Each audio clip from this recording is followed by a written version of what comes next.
Hello everyone, welcome back, 301. These are the lectures for week 2. So today we're going to focus on one of the most exciting and interesting communication systems in human history, and that's the Quipu of the Inca Empire. At first glance, the Quipu looks like nothing more than a tangle of strings with knots tied in them.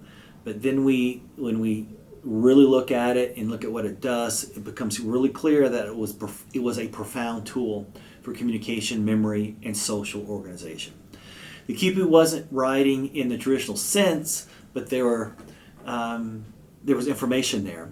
There were no letters, no alphabet, no carved tablets, anything like that, and yet it allowed an empire of millions of people to spread across thousands of miles to record information, transmit authority, and preserve memory. To understand the Quipu, we need to widen our lens beyond alphabetic writing. Too often, histories of communication leap from cave paintings to cuneiform, then hieroglyphics, and onward to the alphabet, as if the only real story worth reading or telling is the story of writing systems. But the reality of it is so much more interesting. Human beings have always found ways to communicate complex ideas without writing. From tally sticks in medieval Europe to wampum belts in North America to shell money in Oceania, to touchstones used for early forms of monetary exchange, cultures have continually invented non-writing systems that nevertheless have restructured social life. The Quipu is one of the best examples of such a system, and studying it helps us understand and appreciate the diversity of human communication technologies and the way they shape social systems. Okay. Let's talk about the Quipu just for a second, and then we'll move into some other ones as we talk about this. Okay, so the Quipu consisted of a main cord, usually hung vertically, with many subsidiary cords attached. On these cords, there were knots of different types: figure eight knots, long knots, single knots, and they were tied at different positions. So the color of cords and knots added together a layer of meaning. For example, a brown cord might represent maize, corn. A green cord might represent potatoes, and a yellow cord or gold might represent the labor it takes to create those things, right? The knots themselves represented numbers in a decimal system, with the position of the knot along the cord determining whether it represented tens, hundreds, or thousands. Okay? The Quipu was essentially a form of data storage. It was a server, an external memory system. When we think of data storage today, we might think of a flash drive or a spreadsheet, something like that, but the Quipu did much the same thing. It stored census information, tax obligations, inventories of warehouses, and sometimes even historical records. The trained specialists called Quipu Mayakos. I didn't say it right. I cannot say this word, but it's Quipu Mayoks. That's the best I can do with it, right? But they were able to read and interpret these cords with great skill, and they served as the official record keepers of the Inca Empire. The system was so effective that the Spanish colonial officials, after they conquered the Inca Empire, sometimes still relied on these Quipu Mayoks, the guys who knew how to read the Quipus, to provide census data for taxation. So they kept it going. Cool. That fact alone should stop us in our tracks and make us really think how legit this was. It was a system that to outsiders looked like a jumble of knots, and it was, but to the people who used it, it was a legitimate and reliable record. It was reliable enough that the conquerors themselves found it useful. Okay. Now the Quipu has parallels with other types of writing systems. And if we're going to appreciate what the Quipu did, it's helpful for us to compare it with these other systems. So the Mesopotamians had a token system, one of the first ways of recording economic information. So before cuneiform writing developed, people used small clay tokens to represent quantities of goods. A cone-shaped token might stand for a measure of grain, a sphere might stand for a sheep, and these tokens were eventually enclosed in clay envelopes with marks on the outside to show what was inside. So over time, those marks became the foundation of cuneiform writing, or in other words, accounting drove the invention of writing. Pretty cool. The Quipu fits neatly into this broader human pattern. Just as clay tokens and later cuneiform helped Mesopotamians manage resources, the Quipu helped the Incas track agricultural production, labor, and tribute. In both cases, we see the technologies of record keeping are not just about communication, but about governance. They enable complex societies to organize themselves. Another useful parallel is the tally stick system used in medieval and early modern Europe. A tally stick was a piece of wood, often willow, on which notches were cut in to represent debts or payments.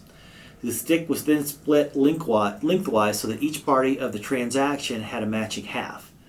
This system was used for centuries, even by the English government, because it provided a way of securing or recording obligations.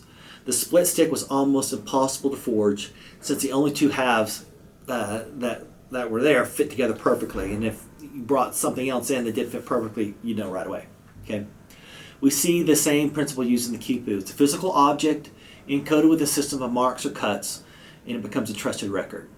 Like the Quipu, the tally sticks relied on trained reader who could understand the conventions of the system.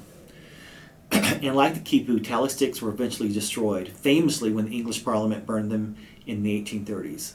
And the resulting fire accidentally destroyed the Palace of Westminster. It's what they probably deserved. Again and again, we see the communication technologies carry enormous symbolic and practical power.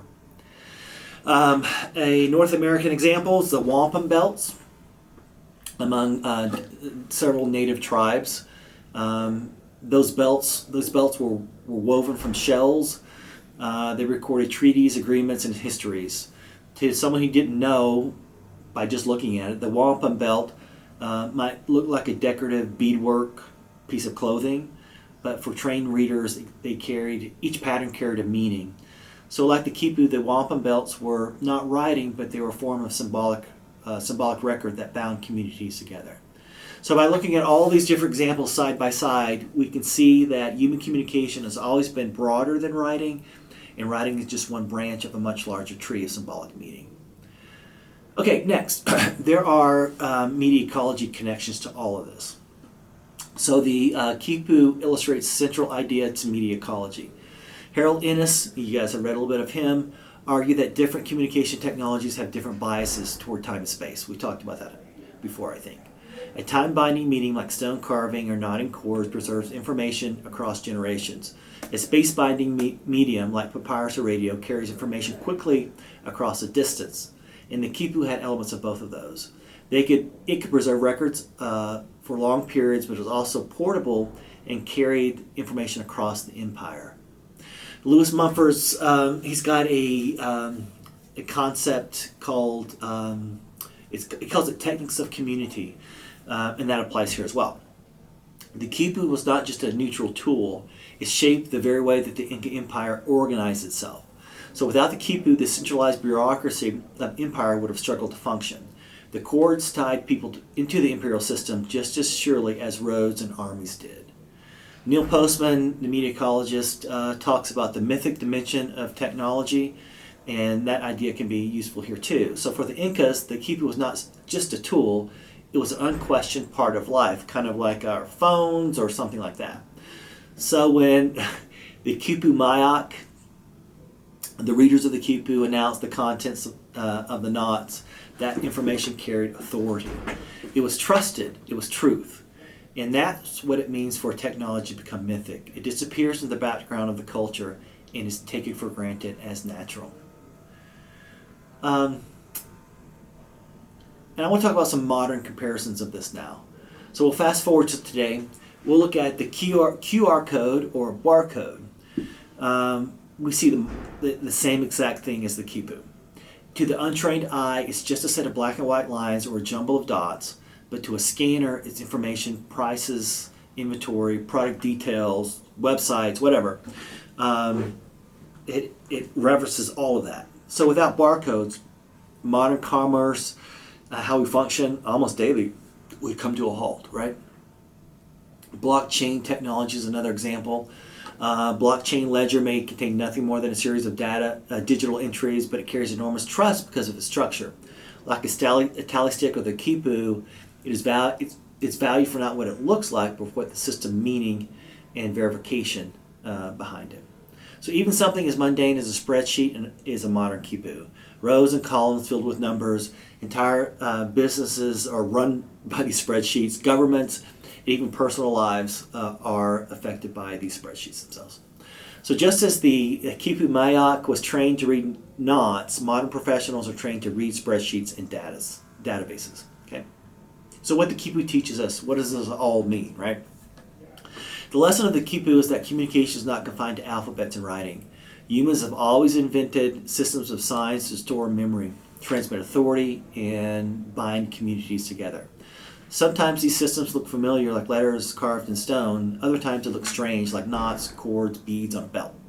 But the principle is always the same. Communication technologies are social technologies.